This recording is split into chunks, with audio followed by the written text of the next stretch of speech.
Welcome to another episode of the Headlight Restoration Pro, where I'll be showing you how to take headlights like this, busted and disgusted, tore back and just hideous, and turn them into something like this. Oh my God. The highest level of headlight restoration.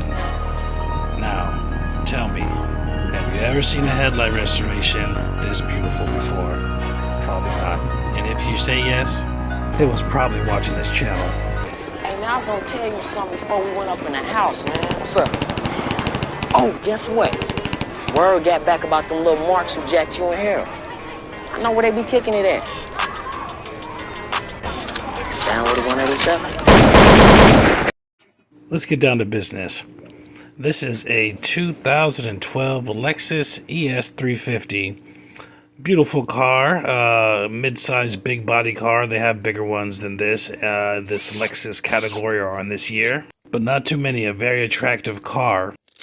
One of the hugest problems with any car, if you keep it well maintained like this one, is that everything else looks pretty much good on the vehicle. Tires, rims, paint, windows, interior, all that stuff, except the headlights are the first thing to go.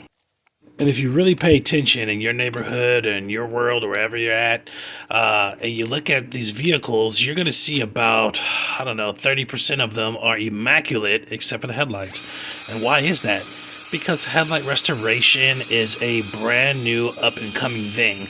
It's been around for years. It's been around for maybe 20 years, okay? But it's only been around for about 5 years or so that you can really make a headlight look this good. I mean, literally, if you have your method down, if you're doing this method or you have a real good method, you can make the headlights actually look and perform better than the day they rolled off the lot. Shit you not.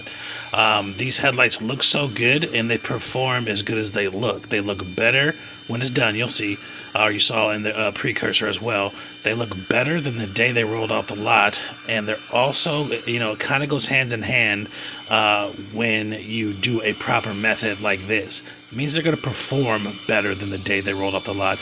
I estimate the max efficiency being at about 110% max efficiency, which means they're working better than they did before, okay? Just because all the things that have been done to the headlight, the intricacy and the scientifical nature of what is going on with this light when you do this method, okay, or any method correctly. Some methods are better than others, and I tell you, this method here is the highest level of headlight restoration, okay?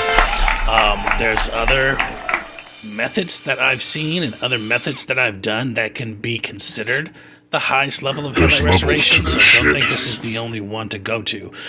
But with that being said, out of all the other ones that you've probably seen, I've done before, and I have done it as a practice, meaning that I have done a couple hundred cars this way, or I've done 50 cars this way, or I've done 300 cars this way, or whatever, right?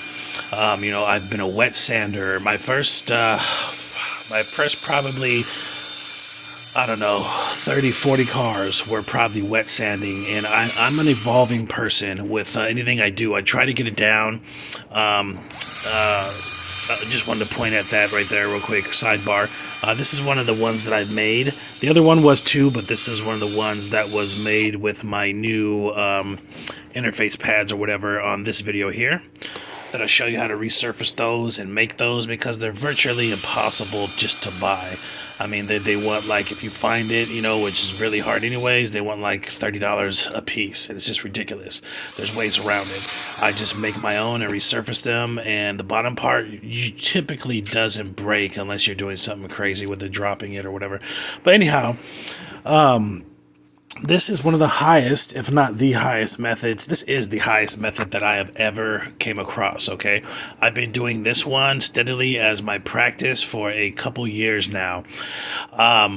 With that being said, is my method, this method has evolved from all those other ones. when I started with hand sanding, when I started with wet sanding, and then I implemented machine work just to take off the first layer, then continued with wet sanding, and then I figured out dry sanding by hand is better than wet sanding by hand, and then I figured out wet sanding certain parts are better than dry sanding certain parts, and it's just an evolution. I'm a very evolutionary person, as far as my thought process and far as my strive to be the best I can be. Okay, if that happens to be one of the best in the world, so be it. But it's really for me to be the best I can be, to provide the best service I can do. Thank you. This method is the evolution of every other method that you've seen before.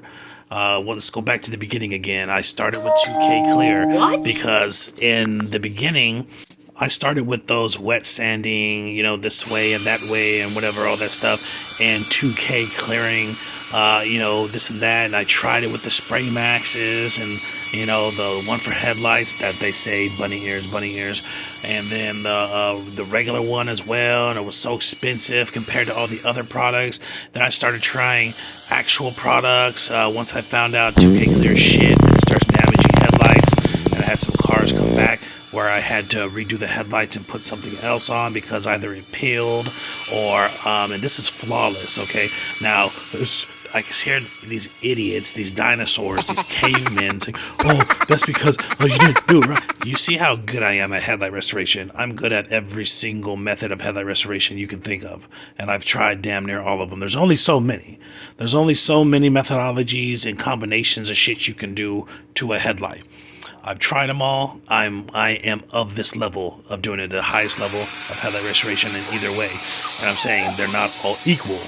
Okay, so I had all these issues to a point where I recalled, probably about 30 customers, and told them if they want it done again, if you have any issues with them, let me know. Or if you just want me to redo them again, let me know. So about a third of that, maybe 10 people was like, yeah, I want you to do it over again, or fell into that category, or yeah, something looks weird here, I want you to do it again, or I just want you to do it again on GP to what you feel is okay. And I came out and I did them again, and I just, from my investigations of all that, and when I found out that the vehicles I kept running into that had all this terrible hard shit I can't take off, or was hard to take off, was 2K clear being applied by other people, was like, oh my god, what have I done? Like, fuck that. So I switched up to other stuff, and nevertheless, I climbed my way and evolved all the way up to this method. And guess what? This method has been it pretty much for the past 3 years. Every time I try to change something or tweak something, it ends up lessening this method, believe it or not. When I try to change something or do something, it lessens the method in how the headlights function. It messes up the method and how they look. It messes up the method and how the cost efficiency. It messes up the method just in every single way. Every time I just change one little tiny thing, I try to use cheaper sand discs. I try to not polish. I try to, all these things. And this is it. This is the highest level of headlight restoration. There are a couple other highest levels of headlight restoration, but this is, in my opinion, and my experience of somebody who has done 2,000 headlights alone, probably about, 1,300 with this method alone, okay? The other ones were other methods and messing around and coming into this method. By far, this one is like hands down. It's not just like, oh, well, there's these other ones and then this one's the best. No, it's like these other ones are 27 miles away and then there's this one, which is the best.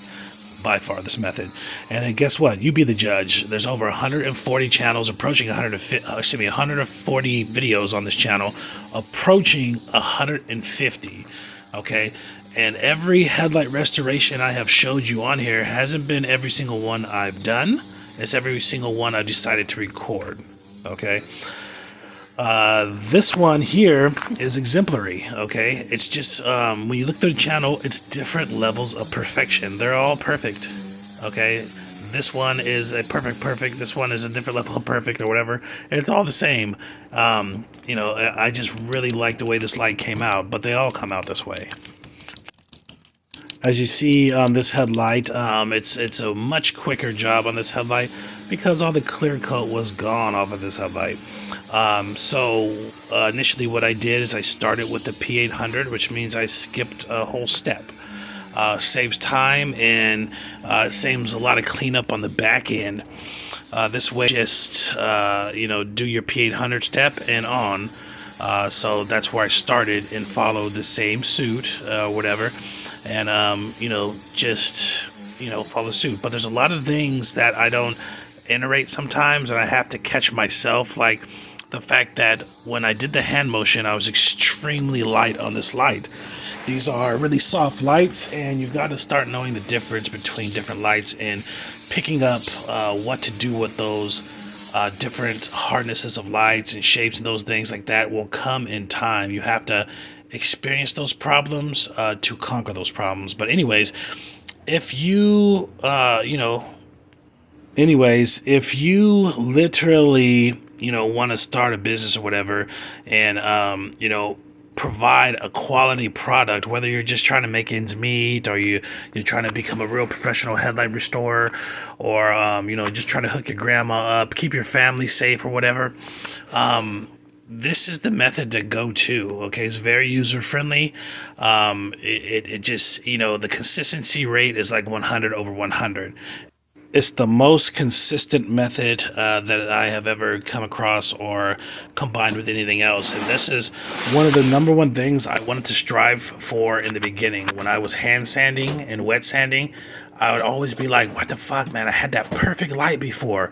I had the perfect light the other day, and I had the perfect light this morning. But now these last two lights, they're just different. And, this one on the right here looks so good, and the one on the left here doesn't look as good. Why? Because it's not consistent. Wet sanding will never be a consistent method. Hand sanding will never be a consistent method, no matter how good you are.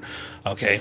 With me, I mean, I might get close to it, okay, just because my experience, but it's just so much room for failure or mistaking, just because you're not going to ever really know how deep you're going with that method. With dry sanding, when I discovered that, I said, oh my God, every single time I hit a light, it's always going to come out the same, no matter what. And when I added machine sanding on top of hand dry sanding, every single time the consistency came out. Every single time the side-by-side light would match. Every single time different cars would match. Like you would hit your depths. It's very important. But like I said, if you're going to start a business or whatever, or you're going to just wanted to do a really good job on headlights and have headlights that look like this is your method.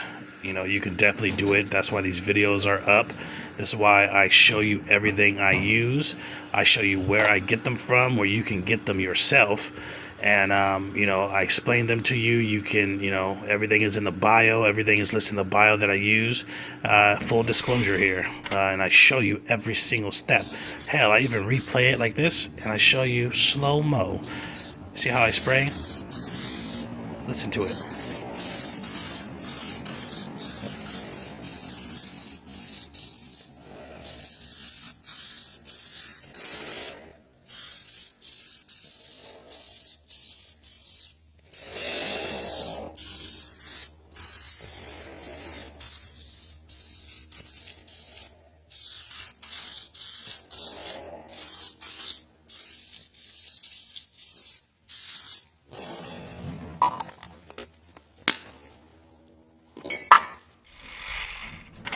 Alright, there you go, slow-mo on top of the regular speed. You always want to use a painter's method. You want to, thin layer over and just keep building up those layers through thin layers into one thick master layer. You never want to you never ever want to use more than one layer. More than one layer you use, it diminishes your headlight output. More than one layer that you use, other things happen. Headlights start peeling, all kind of dumb stuff. You don't want to use more than one layer, okay? Do you know what the factory does when they spray their headlights? They use one layer. Why? Because they have scientists. They have multiple billions. If you're a car maker, manufacturer, trust me, you have multiple millions, if not billions, at your disposal to make sure certain things are working correctly. Okay, they don't want a lawsuit saying, "Oh, somebody's headlight peeled," or their headlight did not pump out enough light because they sprayed the coat 5 times, 2 times on the light. Right? They don't want lawsuits like that. It eats up their money. Scientifically, one coat is the way to go. And I know what some of you guys are saying, but the can says 2 coats. Fuck what the can says. I've done more headlights than whoever made this product. Believe that. Stay tuned. Hey, man, I was gonna tell you something before we went up in the house, man. What's up? Oh, guess what? Word got back about them little marks who jacked you in here. I know where they be kicking it at. Down with the 187?